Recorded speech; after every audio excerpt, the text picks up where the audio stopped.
recently journalists have been trying to figure out why the public doesn't trust them anymore. There used to be a time when you would see a journalist reporting on the news and actually giving information to the people, and individuals would trust them and they would love them and they would say, yes, journalists, we love you, give us the truth. But nowadays, motherfuckers are so scummy that they have to openly lie on Twitter just so that they can fit a narrative, and they don't understand why people would target them, why people would make fun of them, why people would call them a liar. Why would you sit there and look at me? I'm not the bad guy. I just reported the news and this was the news. So what if it's an exaggeration? So what if it's a lie? So what if it doesn't fit the narrative? I'm still reporting and I'm a caring human being. And if you criticize anything I'm doing, that's harassment and blah, blah, blah, blah, blah. I have the perfect example for you as to why human beings need to actually pay attention and read and follow up with the things that they get from these people on Twitter. And there was one human being who had the gall to sit here and try it. Remember the Stop Asian Hate thing and how everyone was sitting there saying, yes,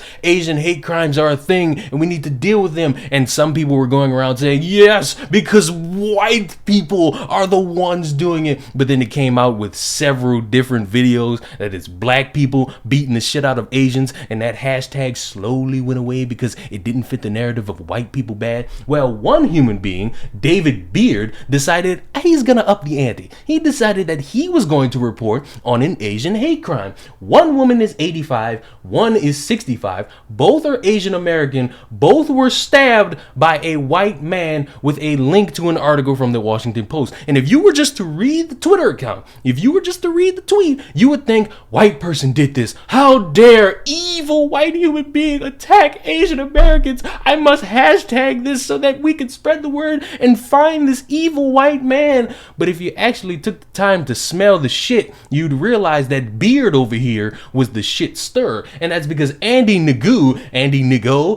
No, I don't know his name, tweeted, hi David Beard, you're an executive editor at Nat Geo and you're an alum of the Washington Post, AP, and Boston Globe. Why did you identify Patrick Thompson, the man arrested over stabbing the two elderly Asian women in San Francisco, as white? And he has a picture of the person who stabbed the two Asians, and yeah, this individual does not look white at all. And now you would think that this person, this journalist, this editor, this executive man who has such a high position in film, media, journalism, whatever the fuck he does, you would think he would see that, see the picture, see the man responsible for this, and retract his statement. But by the time of me recording this, as I'm recording this right now, he hasn't done that. The motherfucker has quote tweeted Andy with some fucking article about whales and something about cheetahs and lions and lion farming. This is what some journalists do. And I have to say that because some people are going to sit there and think, oh, you're talking about all journalists. No, I'm not.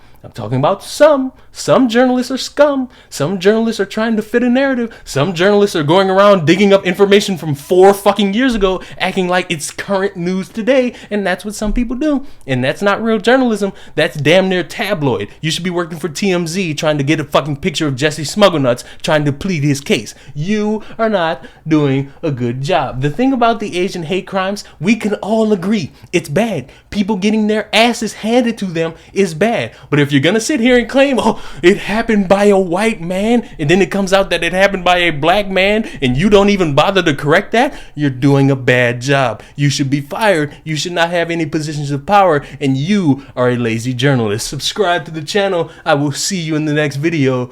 Goodbye. Wait a minute. Even better, there's another thing that some journalists do when they get called out for the stupid misinformation that they spew. Instead of owning up to it and actually getting in front of their cameras, in front of their phones, in front of their live streams and admitting it, they private their fucking tweets and go into hiding because you lack that much credibility that you are so desperate to hold on to whatever audience of weirdos that you fucking maintain just so that you could hold some sort of crumb of credibility. You will wipe everything. But that's the beauty of people who see it and they realize what you're trying to do. They'll talk about it as well, and they'll expose you for what you are, a phony, somebody who's trying to get a leg up, somebody who's trying to spit a narrative, somebody who's desperate for attention, who's desperate for clicks on their weird little website. And that's all I wanted to say because I just noticed that he privated his tweets, he privated his Twitter account, and he's gone into hiding so that he can relive the shame of being a white man trying to spread hatred to his fellow white brothers instead of reporting reporting the actual truth. Okay, but that's the real end. Subscribe to the channel. I'll see you in the next one.